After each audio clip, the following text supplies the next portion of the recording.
Manila, Philippines. Looking back on his loss in 2016 vice presidential elections, presidential candidate Ferdinand Bongbong Marcos Jr. insisted on Tuesday that his camp has proven that it wasn't the right result, but that God has other plans for him.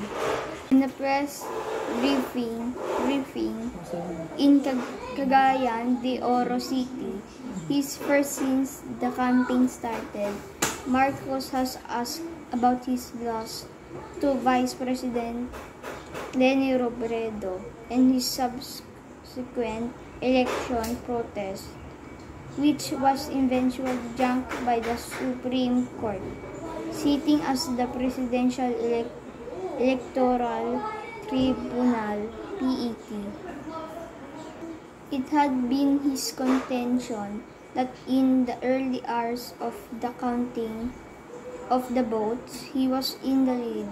Robredo, however, took over Marcos' lead at around 3:30 a.m., leading him to contested the results of the election before the PET.